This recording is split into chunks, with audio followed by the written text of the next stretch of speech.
You have a remarkable opportunity here to do such amazing things, and you have an amazing opportunity to build a foundation for skills and habits that you're going to need for the future.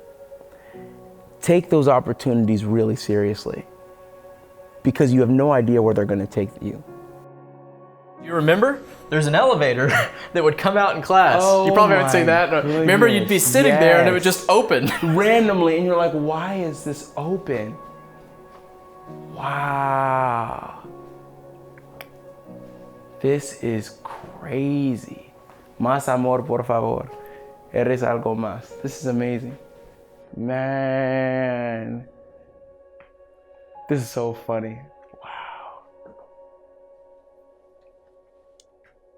Man. This is so, this is incredible. Yo, I remember when we used to take the tables and put them in this configuration. That's crazy, because I'd always want to put stuff down that little square hole. Sorry, that's really random, but it's the truth. So what's your life been like the last couple of years? Last couple of years, oh my goodness. Well, it's funny, because 2 years ago, I actually came to Owensboro for a little bit of time. Very, very brief, but I didn't see any of this. I mean, now Owensboro's grown so much. I mean, I just went downtown. There's so much new development going on there on 54. And I used to live close to 54, and I had not seen all of that stuff. So, man, a lot has changed in my life, and obviously a lot has changed in this town. Do you remember me? I do remember you. Oh my goodness, how in the world come here. It's so good to see you. How have you been? I'm good. It's just been so long since I've been here, and so I'm just kind of reeling it all in. It's amazing to be back. We've won 3 Grammys now, which is crazy. We have multi-platinum albums.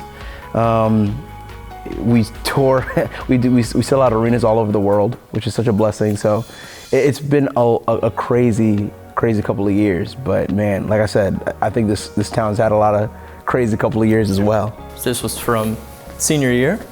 I know every single one of the people in this. I know everybody in this photo. You guys have a black box? We have a black box theater. So where we're standing right now, Kevin, this was our courtyard. Oh my gosh. Remember where the devil was, the courtyard right here? You walk across the courtyard. Yep, this was the courtyard. Oh my goodness. And now we have a black box theater. How many high schools do you know that have a black box theater? Literally not many. Wow.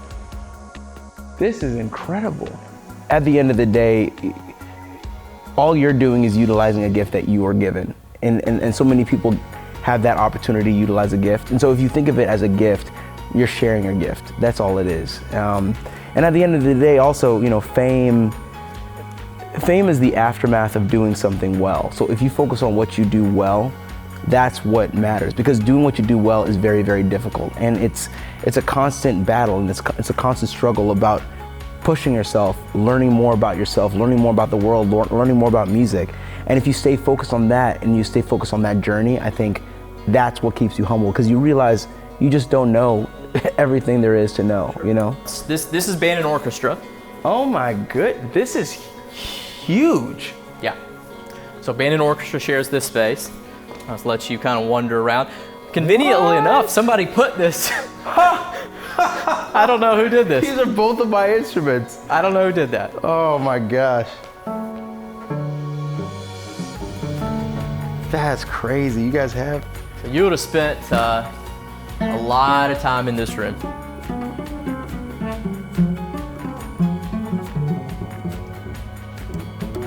This is crazy. I haven't seen this.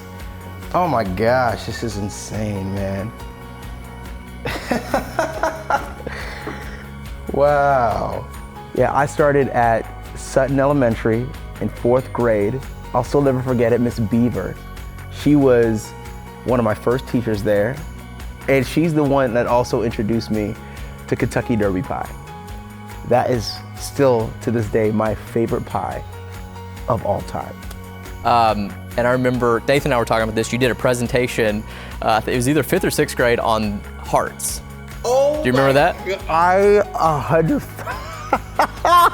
I remember that presentation on the heart that I did, because my dad, because he's a doctor, and he made me learn about the heart in such meticulous detail. And so I gave this presentation about the anatomy of the heart, and I remember thinking, I remember I don't remember the teacher's name, but I think she was like, okay, this is way too much information. You don't have to do this. I remember sitting there watching the presentation as a 5th grade kid going, what is he talking about right now? I remember that. Like, who is this guy? I mean, I was so blown away because, you know, 10 years old and you're giving this presentation and you had a model and like, I remember this vividly. That. Whoa, that is blowing my mind right now. And that's so true. I did have a model. You talked about, you remember Miss B. Do you remember any of your other teachers, middle school? Because of course you went to South and then 5-6 Center, then you went to North, 7-8 Center, and then of course a high school for a couple of years. Any other teachers you remember? There was a social studies teacher, big glasses. Do you remember? He was like 7th grade. Was that Stovall maybe? Stovall, Mr. Stovall. Mr. Stovall was an amazing and very interesting character, the way he presented himself, but he made me so excited about social sciences because it's not something that I was really ever passionate about, but he was one of the people that got me interested in it. Wow, you're bringing me back, man. What? These are your band pictures, and again, we've got we've got yearbooks back to the 5th grade. I've marked all the pages that you're in it. Play with heart. Sophomore Kevin Olusola is a gifted musician with a bright future. I can't believe that. That's amazing. You and I definitely remember Mr. Bedingfield. Oh yeah. Wait a sec. What does he have here? What is this, Kevin? Oh no! Let's see. Check that out. Check that out. Look at this. I told you we were going to reminisce. Tell everybody about the year. For those of you who don't know, of course, Kevin was definitely, I would, put him in the arts category. He came out for swim. I was a big swimmer. So, Kevin, tell me about the time you came out for swim team. What was that like? Wow. First of all, I got to just get this out. This is crazy. Look at this. I haven't worn this since my 10th grade year. I haven't worn this since my 10th grade year of high school. Oh my goodness, okay. So I decided for my 10th grade year that I was gonna be part of the swim team. Sure. And I really did it only because I was very chubby and I needed to lose some weight. That was really the reason. Sure. Swimming's a good one to do it, right? And so I was part of it, and I tell you right now, man, I was absolutely the slowest person on the team. You and I can reminisce about that because, man, it was hard. And we woke up at like 5 in the morning to get to practices. Do you remember dryland practices at OHS? At and OHS? He'd have us run in the stadium. Like, who? But I mean, that's what you have to do to be a great athlete. You know what I mean? And I really appreciate Mr. Bedingfield because he taught me core things that I needed today. I mean, you have to be resilient. You have to be tenacious. You have to, it doesn't matter what it takes to get to where you want to be. You have to do it. There you are with your saxophone. Play it up. Kevin Olusola poses for the camera while playing his sax. Kevin practiced very hard every day. Can you believe this?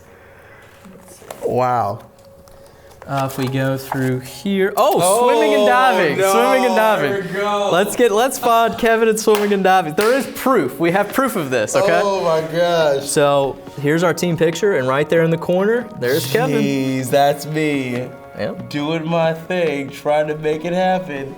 This is incredible. I have so many fond memories, and this just brought it out of me in a way that I could have. When was the last imagined. time you think you've seen some of this stuff? Wow. I mean, I'd probably say since college. So that's, I mean, at least 10 years ago. I haven't seen any of this stuff. But man, it just brings me back right here to where it all started. I think teachers get confidence by, first of all, they know what they have to offer. They know the innate abilities and skills that they have, but also their ability to innovate.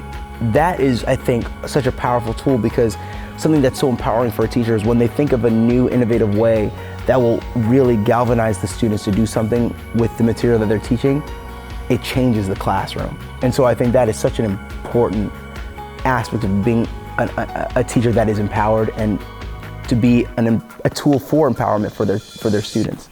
They have such a profound effect on the trajectory of a student. The way you believe in a student, the way you try to nurture a student. If you see a student that's really struggling in something, I mean, really being there for them and showing them that it doesn't matter if you're weak in a certain area, the ability to stay resilient and giving them that hope to do it, it's so necessary because that's what I needed in certain classes. I mean, English and history, those weren't my strongest classes. But when I got to Yale, they were some of my strongest classes. I became an East Asian Studies major, and it was some of the classes that I did the best in, you know? And I'm so appreciative that there were people here that said, no, we're gonna help you get it. So, you know, that profound effect that they had, you're gonna pass that on to your students. And if you believe in them hard. Oh no, this was not here. This is amazing. This is one of our administrators, Mr. Cale Lewis, and a couple football players as well as art students. They're football players and art kids, because you know a lot of our kids do the arts and sports. Right. Perfect example. Yeah. They did these. One of our best running backs did a couple of these. This is incredible. So I can tell you right now, I did not expect in my life that, you know, I'm 28 now, and I have 3 Grammys, like I said, sold multi-platinum albums. I've toured the world. I've collaborated with Stevie Wonder. You know, we had our own performance on the Grammys this past year. And to see all of our peers in the Grammys, like Chance the Rapper, coming up to me and saying, yo, I love your music. You know, the habits and the skills that I needed to do that came from starting right here. So just take them seriously, because you have no idea where they're gonna take you in the future. This is the gym? This is the gym. You are very much lying to me. 2015 state champs basketball. Wow. There's workout rooms above there. Oh my goodness. Kevin, this is our superintendent, Dr. Bragg. Hi. Kevin, very, very good to meet you. Pleasure to meet you as well. Absolutely. This is incredible. Yeah, we've done a little bit with the place since you left us. Oh my gosh. And not just a little you've bit. done some amazing things. Well, I mean, it all started right here. That's the thing, that I just can't believe how much this place has grown, and I can't believe how much, I mean, the tireless efforts of the OPS community to create something like this for their students. I mean, you guys have done an incredible work, seriously. You have been a big motivator, knowing that your success can be something that, you know, our students can strive for. So Oh man, thank you. Great place to be, and we're proud of you. I tell you what, thank you. You've been a pleasure to watch, and you've had such great success. And Thank you. We hope that you can. Oh man, of course, come on, of course. What would be kind of your last words of encouragement for these staff? Because they're going to be, imagine they're all here and you're all on the floor. What would you say to them? Honestly, I'd just say you guys have an amazing opportunity to teach the future. I mean, educators, the future academicians, the future artists. You know, if I can be a 3-time Grammy Award winner, they can teach another person that could do that and surpass that. And so it's just awesome that you guys have all the resources here to make that happen.